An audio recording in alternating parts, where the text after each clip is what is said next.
नमस्कार दोस्तों।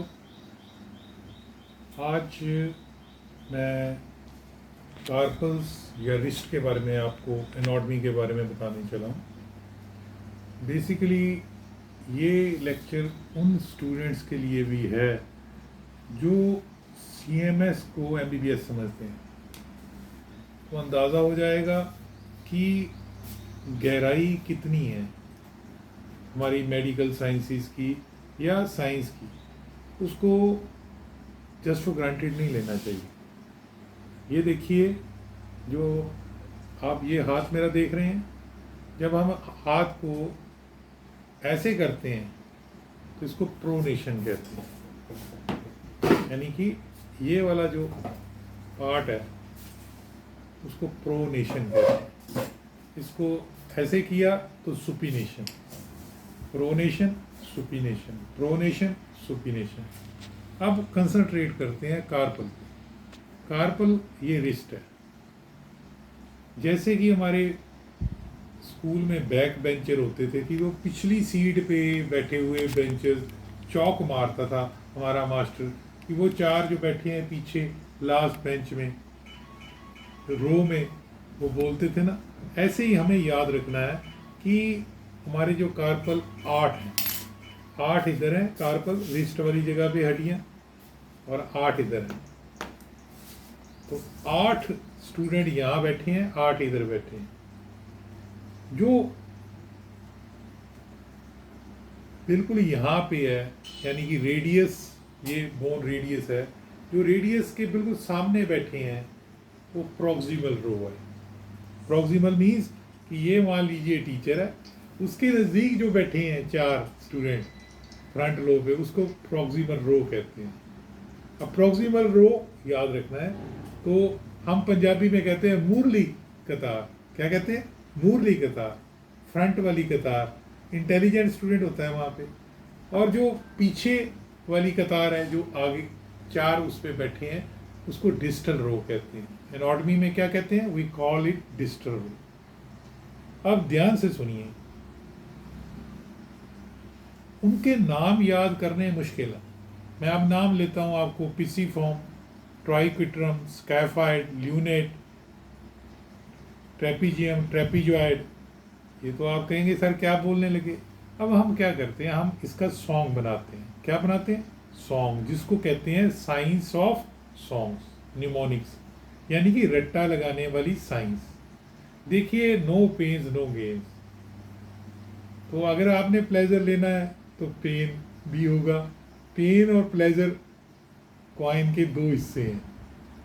No pains no gains. तो कोई आदमी या लड़की या लड़का ये सोचे कि वो बगैर पढ़े किताब को ज्ञान प्राप्त कर लेगा, तो हो नहीं सकता। क्यों भाई? हो सकता है? नहीं हो सकता ना। तो जो प्रॉक्सिमल रो है और डिस्टल रो है, उस पे 4 स्टूडेंट बैठे हैं, 4 पीछे बैठे हैं कार्पल।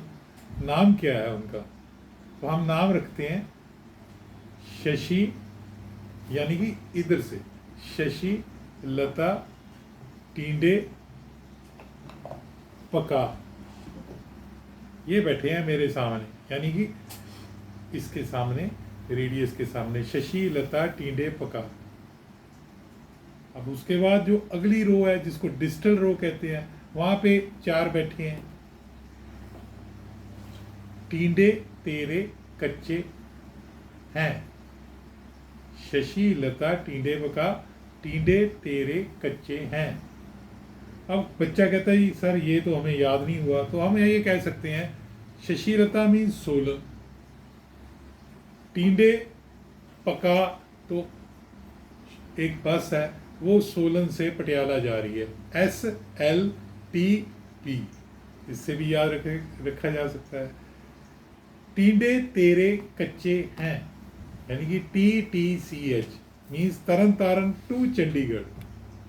तो बच्चों, जहाँ शशि है स्कैफाइड याद रखना है, लता है यहाँ पे, वहाँ पे ल्यूनेट कार्पल याद रखना है, टींडे पका ट्राइक्विट्रल या ट्राइक्विट्रम याद रखना है, पका means pisiform, Shashi for scaphoid, Lata for lunate, टीडे फॉर ट्राइक्विट्रम और पी फॉर पिसिफॉर्म। अब अगली रो आ गई जो नलायकों की रो है, यानी कि यहाँ 4 हैं, 4 आगे डिस्टल रो में बैठे हैं। TTCH यानी कि टीडे तेरे कच्चे हैं, तो इसका नाम ट्रेपीजियम, इसका नाम ट्रेपीजॉइड, इसका नाम कैपिटेट और हैमेट। और याद रखिए सबसे ज़्यादा जो फ्रैक्चर होता है वो स्कैफाइड कार्पल का होता है, ये वाला। अब पूछिए क्यों होता है स्कैफाइड? कारण है scaphoid is intermediate link between proximal and distal row carpals, ये बीच में है। तो एक बच्चा या सिनेमा हॉल में एक कोई कैंडिडेट जो पिक्चर देखने आया है, वो धक्का मुक्की में जो बीच में आता है ना, उसके ज़्यादा घुसन मुक्की पड़ती है, थपड़ा थपड़ी ज़्यादा होती है। तो स्कैफाइड सबसे ज़्यादा कार्पल में फ्रैक्चर क्यों होता है? क्यों होता है कार्पल में? क्योंकि ये बीच में है प्रॉक्सिमल और डिस्टल रो। और ल्यूनेट सबसे ज़्यादा डिसलोकेट होता है, अपनी जगह से हिलता है, तो डिसलोकेशन को हम कहते हैं सबलैक्सेशन। तो दोस्तों कार्पल्स का जब भी फ्रैक्चर होगा तो टेंडरनेस होगी। टेंडरनेस का मतलब हाथ लगाए पे दर्द होगा। एक होता है पेन जो मरीज खुद बोले, एक होता है टेंडरनेस, जब हाथ लगाए पे दर्द हो उसको टेंडरनेस कहते हैं। और जब वो स्क्वीज करेंगे यहाँ से और मूवमेंट करेंगे तो दर्द और भी ज़्यादा बर्दाश्त से बाहर हो जाएगा। और इन्फ्लामेशन के 5 सिंबल याद रखिए। पेन जिसको डॉलर बोलते हैं, रेडनेस जिसको रूबर बोलते हैं, हॉट जिसको कैलर बोलते हैं। क्योंकि मान लीजिए मैं किसी को थप्पड़ मारता हूँ तो उसके 5 चीज़ें आएंगी। नंबर 1 पेन होगा,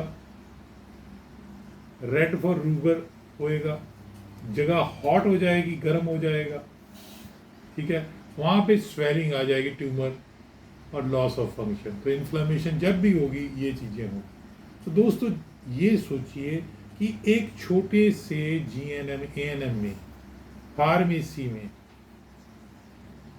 आयुर्वेदिक फार्मेसी में, डी फार्मेसी में, एलोपैथिक फार्मेसी में, CMS ED में, BEMS में, BAMS में, MBBS में, BDS में, BUMS में, BHMS में, सभी जगह ABC से शुरू होती है एनाटॉमी। अगर एनाटॉमी नहीं आती तो कुछ नहीं आता, आपकी फाउंडेशन ही वीक है। तो अगर एनाटॉमी आपको आ गई तो 84 का गेड़ा पार लगा। तो A आ गई तो BC आएगी, बायोकेमिस्ट्री। तो ऐसे दोस्तों जब तक आपकी फाउंडेशन स्ट्रांग नहीं है, 15 दिन किसी केमिस्ट की दुकान पे आप लगा लेते हो और बेटनीसोल और IV ड्रिप के बारे में पता लग जाता है आपको, तो आप कहते हो कि मैं तो गले में स्टेथोस्कोप डाल लूँगा और DP लगाऊंगा और मैं डॉक्टर हूँ। रजिस्ट्रेशन के स्पेलिंग नहीं आते 99% बंदों को, रजिस्ट्रेशन के स्पेलिंग नहीं आते और मांगते हैं NOC। हमें NOC CMO शाप से मिलेगी, CMO शाप की फुल फॉर्म नहीं आती। मैं आपकी बेइज्जती नहीं कर रहा, मैं आपको झुंझला रहा हूँ कि आप जागिए। अगर आप में कॉम्पिटेंसी है MBBS के बराबर की तो उस हिसाब से मेहनत भी करिए। अच्छा लगा तो लाइक करना, सब्सक्राइब करना और शेयर करना। धन्यवाद। Wish you best of luck.